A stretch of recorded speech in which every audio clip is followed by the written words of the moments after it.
I'm Dan from the Grass-Fed Homestead, and welcome to an evening with Paul Wheaton. Paul? Thank you. All right, tonight I'm going to present on, oh, hey, I thought it was up there, I'd get a clue. Replacing irrigation with permaculture. Permaculture instructors are sweet and kind and generous and tactful and wise and soft-spoken and considerate. To a T. Except for tonight. The story of the Sahara. I've given this presentation many, many times. I think it's available on YouTube at least once. Once upon a time, there was this place called the Sahara. It was not a desert. It was a lush savanna and jungle. And then there were people living there, lots and lots of people. And they got their food by wandering into the savanna and into the jungle and getting their food. And then somebody, some brilliant genius person, figured out that if you take some of the seeds out of some of that food and you stick it into the ground, it makes a plant right in front of your door. Then you go to your neighbor and you say, "Neener, neener, I got food right at my door. I don't gotta go walking all around to go get my food like stupid people like you." So then the next thing you know, the neighbor is also planting the seeds, and everybody's planting the seeds. And this works out great the first year, and it's okay the second year, and then the third year it pretty much sucks. And so then what you do is you plant it a little farther away, but there's all these trees in your way, so you knock them over, and then it works great for a couple of years, and then you gotta go knock over some more trees, rip out some more savanna, and then after a couple thousand years of this, you get this. Ta-da! And it's hard to get anything to grow in that. That's the story of the Sahara. Next slide, please. This is a picture of modern agriculture. This is like page 2 of Bill Mollison's book, Permaculture Designer's Manual. We call it sometimes the Big Black Book. And if you kind of pop to the next slide and then the next, you kind of see the progression. So now we go back 2 slides. I want to point out that here you got, it looks like wheat, and you got a combine, and of course, here's your petroleum going up here to the sun. And there's water supposedly kind of running off of this with fertilizer and who knows what else, and going into this ditch, and it looks kind of black. If we go to the next slide, not so black. And we go to the next slide. Oh, look, it's clear, and there's a fish in it. So you can tell that a permaculture system tends to have a lot more trees. You still have your grain crop in here, but it's not your only crop. You have a diversity of different kinds of crops, both on the ground, your low-growing crops, as well as, you know, in your trees, your tree crops. So this is the general recipe that we're going to talk about. And I also want to point out that overall, permaculture systems tend to be more about reducing your petroleum use by a factor of 20, while increasing the number of people by a factor of 20. That's the general recipe. Next slide, please. In your imagination, think about what I was just saying about the Sahara. I want to expand on that. So remember, they were sticking their seeds in the ground, and that worked okay for the first year or two, but in the third year, the plants were sad. Then a genius person got the idea of like, I'm going to give that plant water. I got my bucket, I go down to the river, I get the water, I bring it back, I pour the water at the base of the plant, and then the plant is happy. It worked! It's magic. We have to kill you because you're a witch. All right, the thing is that it works. So this is the birth of irrigation. This is, in my imagination, Mr. Rogers told me it was totally cool to pretend things, and so I'm doing that. And so it worked. The plant is all happy, and now here's one point that they didn't know about. It's a side effect. Like whenever you do magic, there's always a little side effect that comes later in the show that they, you know, it comes at a price. And the price is, it rinses away your already limited soil nutrients. So those plants were really kind of sad. You planted stuff there, and it would grow, the plant was sad, you give it some water. Well, the soil's already low in nutrients, and you're kind of rinsing some of that away. You're giving it water, which it needs. And so along these lines, I'm sure almost everybody in here has probably raised raspberries at some point. Who here has eaten a raspberry from some place where it's been irrigated a lot? 1 person, 2 people, come on, 3, come on, 4, 5. Really, that's it? All right, I want to ask those 5 people. The rest of you are afraid of something, I'm not sure what.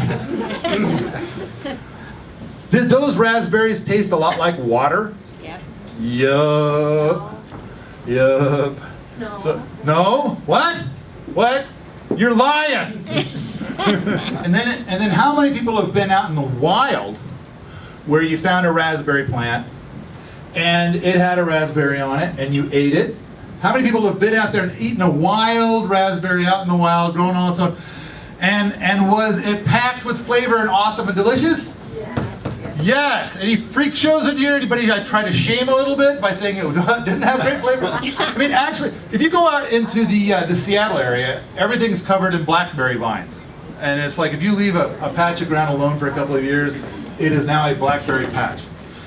And if it's been raining hard for a week or two, you go out and eat those blackberries, they have no flavor. But if you go through like 2 or 3 weeks of a dry spell, and then you taste the blackberries, they are magnificent. So the key is that when you irrigate, you rinse away your limited soil nutrients. And the other thing is like with that bucket, that's a lot of work. That's a big hassle. I mean, if you're trying to grow enough food to like be able to tell the neighbors, neener, I don't have to go wandering around to go find my food. You have to grow a lot of food. And if you're gonna haul up a lot of buckets of water, that's like a lot of work and stuff. And so suddenly, you're probably putting more work into it than if you just wandered out to go get your food like the neighbors do. So then now the neighbor's pointing at you and saying, neener, I don't have to haul buckets of water up to give to some stupid plant. So the other thing is that we move on and it's like hoses and pipes and sprinklers of different kinds and massive irrigation systems. And I mean like, and there's a lot of farmers out there too, and in the Midwest there's a fair bit. And then we're not too far from this place that's called Ritzville. Like, did they have a nuclear war there? I'm not sure. It kind of looks like they did. It's scorched earth. And it's kind of like, okay, when you're going to try and grow stuff out there, it's going to be like you're probably going to have maybe half, maybe 80% of the money you get for whatever you grow is going to go to irrigation systems. Maybe, possibly. But I have talked to farmers where 90% of what they get for their crop goes to paying for their water, and one either directly or indirectly. So it can be a lot of work and or expense. Next slide, please. In nature, we found those raspberries out in the wild. There wasn't some giant doofus in overalls out there with a hose watering that raspberry. How did it survive without somebody to care for it? For every kind of seed that we have, for every kind of garden plant that we have, every kind of thing that we like to eat, how did that plant exist without a doofus and overalls and a hose? Millennia passed and nobody watered that stuff. And yet the plants persisted in different scenarios. A big part of permaculture is observation. Why is that raspberry getting on without me? What's happening there? Because if I stop watering my raspberries over here, they all die. But that raspberry, what's it doing that's so different? And that's what we're going to talk about a lot. But and I think that's a big part of it. There are ways, there are techniques. Now, nature doesn't go out with a hose. You don't see Gaia out there with great big green hair, 4 stories tall, and like a hose. No. She's got like dozens of techniques that she uses to give plants all the water that they need. And then of course there's the whole thing of like, if this plant over here, I didn't give it as much water, it's because nature, decided I don't want it to be there anymore. Who's had Matt's wild cherry tomatoes? It's bizarre how good these tomatoes are. It's like you took 10 regular tomatoes and then you concentrated them down into a teeny tiny tomato. But the thing is that just a few decades ago, there was a guy, I'm going to assume his name was Matt, who's walking through Mexico. I'm in Mexico. This is what it looks like when people walk in Mexico. And he's in the desert of Mexico. Looky there! It's a tomato! And so, sure enough, it's in the desert and there's nobody watering it. And he eats some of them and he's like, these are damn good. He keeps some of the seeds and takes them home and he starts growing this particular variety of tomato plant. And now you can get them at Johnny Selected Seeds. They're amazing. The key is that tomato plant was growing in the desert. Tomatoes are a desert plant. They don't need all that much water, just a little bit. Here's another weird thing about tomatoes, as long as we're talking about tomatoes. They're a perennial, just only in places where it doesn't get so damn cold. They're of course frost sensitive, but you grow them out in Mexico and they live to be 5 years old. But they'll have an amazingly massive root system because they're able to tolerate extremely hot temperatures, desert conditions. We see water-sensitive plants in nature in all kinds of odd places. Again, we observe, and we're going to reuse some of those techniques to have our gardens not require irrigation at all. I mean, some of you might only try a couple of things and you're going to still supply a little bit of irrigation, but we're doing systems, and a lot of people are doing systems without any irrigation. I'm going to bring this up now, and we'll come back to it a little bit later. How many of you have seen a field that's got like dormant grasses or grains and they're all yellow, and then there's a single tree out in the field, and then near the tree all the grasses or whatever else, they're all green? Have you seen? Hold your hand up if you've experienced this. So quite a few have seen this.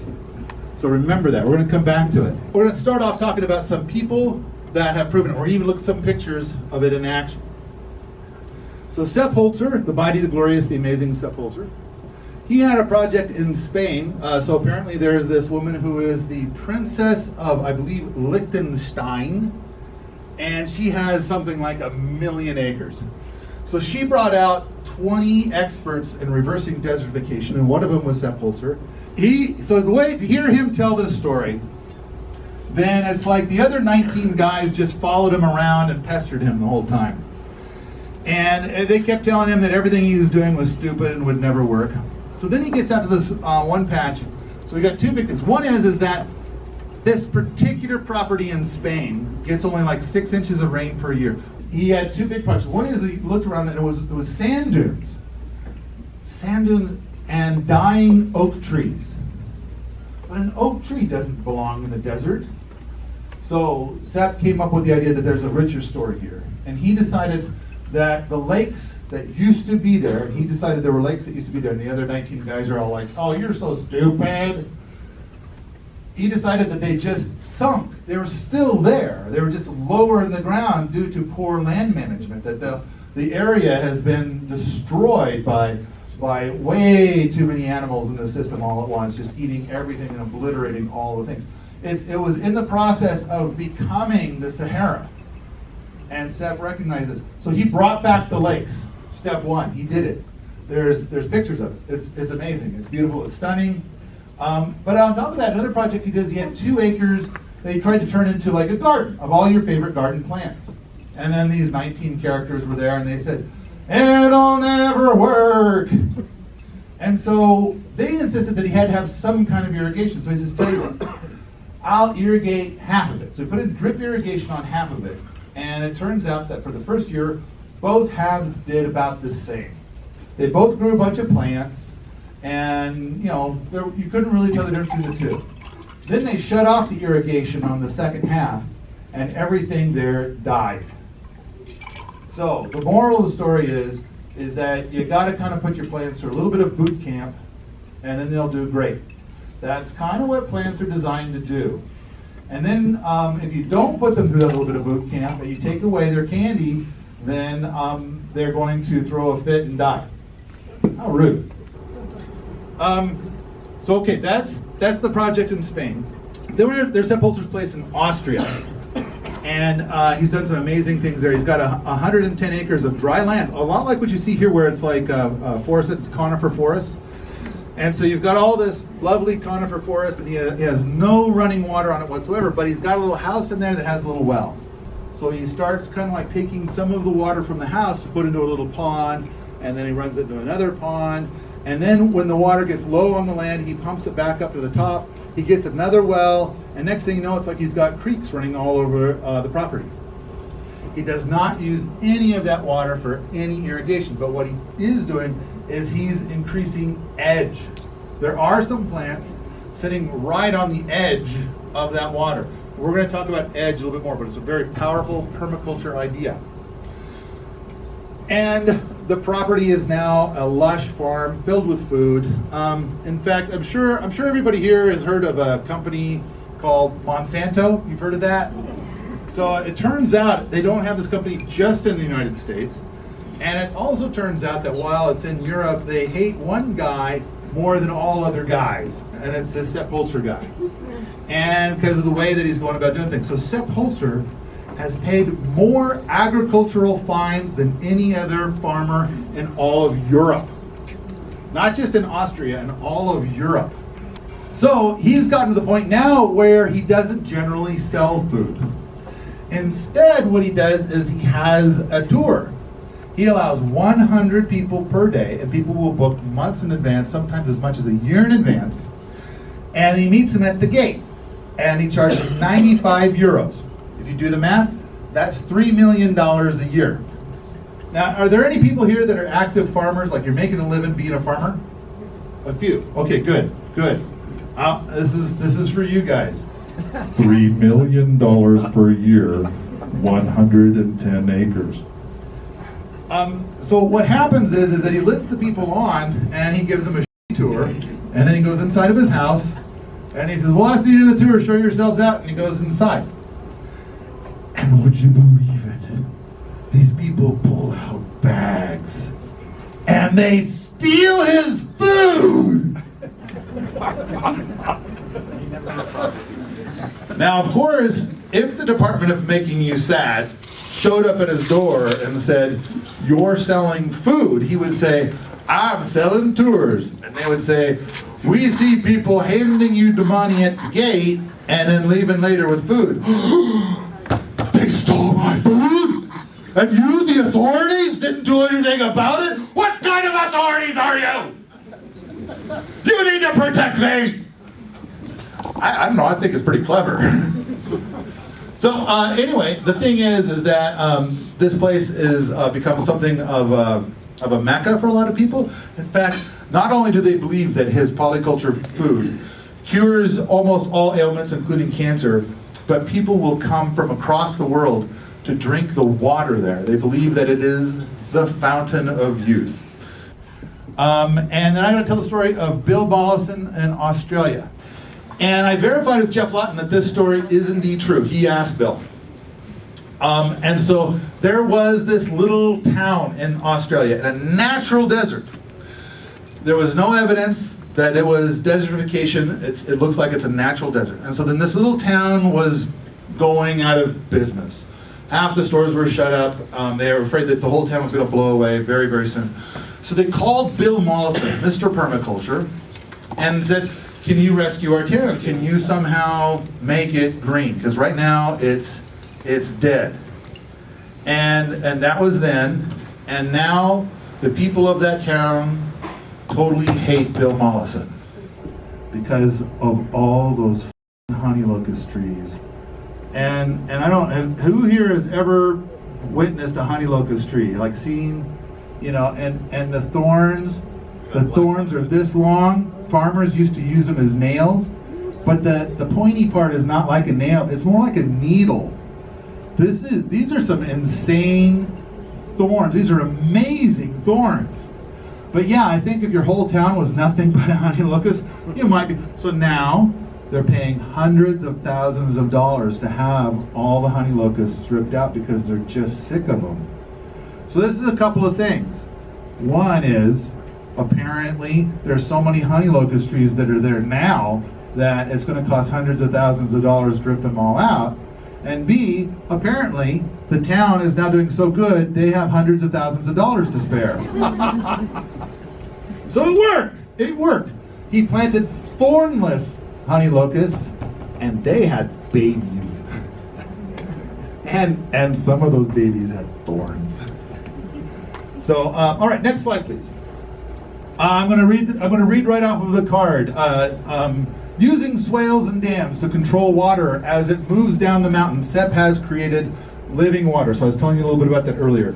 People travel all over the world to see that. And I'm going to show you something along those lines that's really funny here in a moment. A study concluded that using Sepp Holtzer's techniques, we could feed 21 billion people without fertilizers or irrigation. Not only has Sepp Holtzer proven this, but then also Masanobu Fukuoka proved it. I mean, we've got so much evidence that you do not need any petroleum-based fertilizers.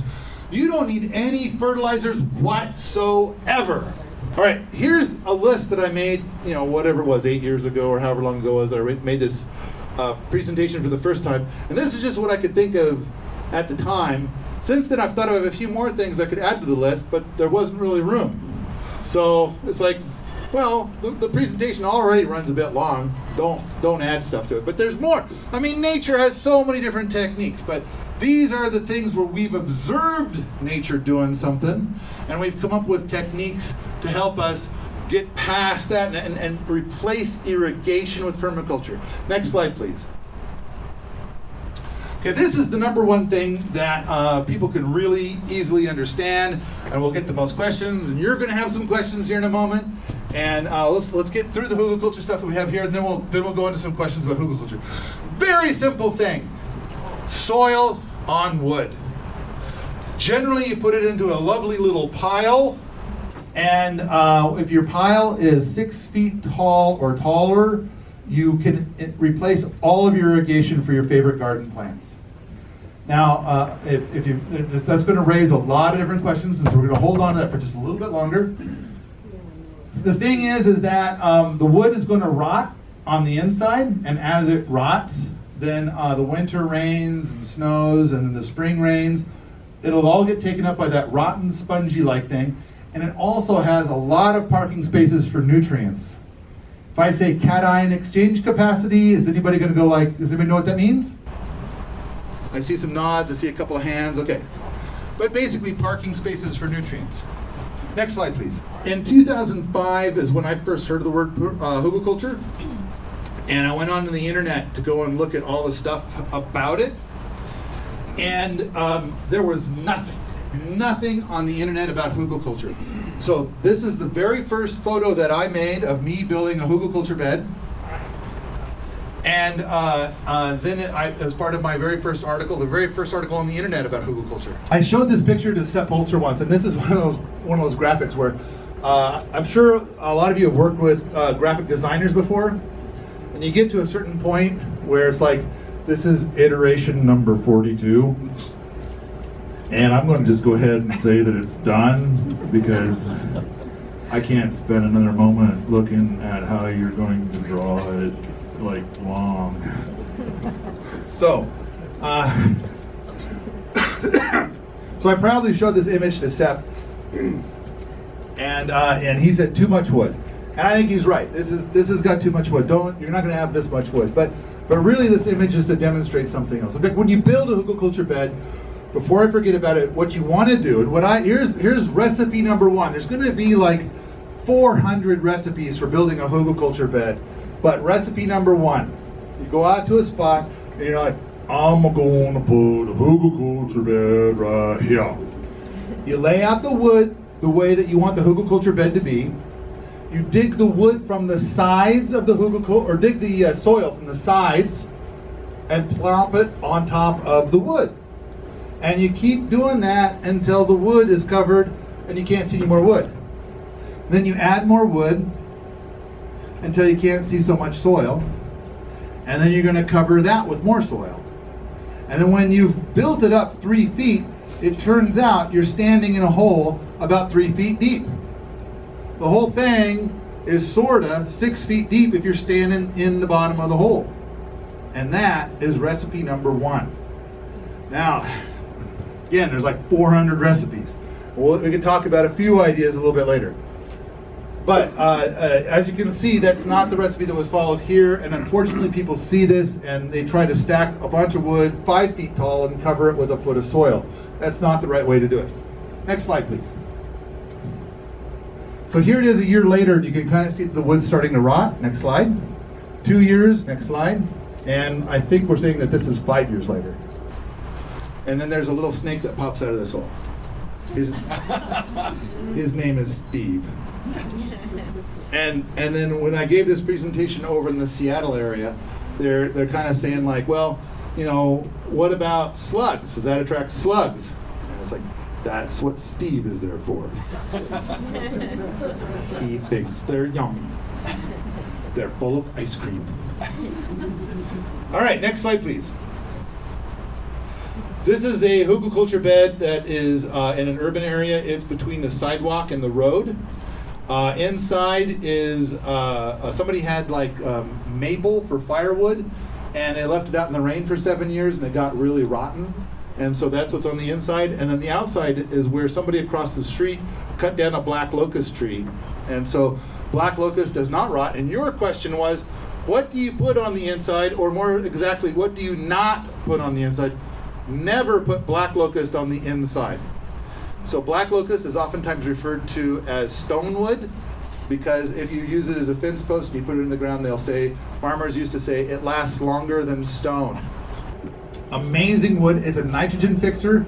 It's just one of the very best permaculture plants, and I could speak for 2 hours about just black locust, and I'm tempted at the moment.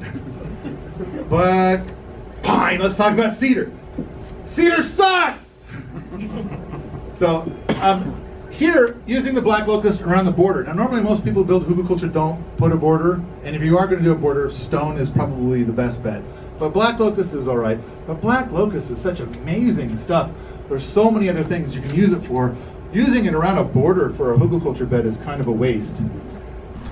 But black locust, I mean, it's something like 4% fungicide by weight, and it's very resistant to rot. And when a growey gets close to it, like you've got it in this situation, and the roots of the growey get next to it, they kind of touch it, and the growey is fine. But red cedar, the growey touches it and goes, burn! So not a good choice for groweys. All right, western red cedar. Any of the cedars, not a good choice. Conifers are used because usually when you go to, because that's another thing too, is people hear about hugelkultur, they get really excited. It's a very simple recipe. It works so well, and then here's what happens. I'm going to build the best hugelkultur that's ever been built, and I'm going to put it on the video and share it with all the people on the YouTube, and I'll be famous. And then you get out there, and what you got is a bunch of conifer and a bunch of sand, and that's it. And if you start hauling crap in, you've kind of lost all your eco points. It's like, you know, it's not a good hugelkultur just because you hauled it in. You've wasted so much time. This is supposed to be a simple, easy process. Sepp Holtzer, there's tons of amazing videos about Sepp Holtzer's work. He's got that 3-in-1. If you get a chance, it's not that expensive. Get that 3-in-1 DVD.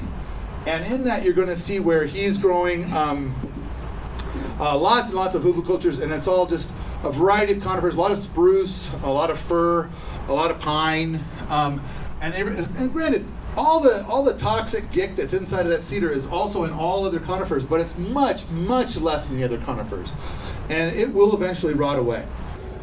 Usually you're going to use conifers. Now cottonwood is probably your best bet, and your question is like what else to not put on the inside? Don't put green willow in there.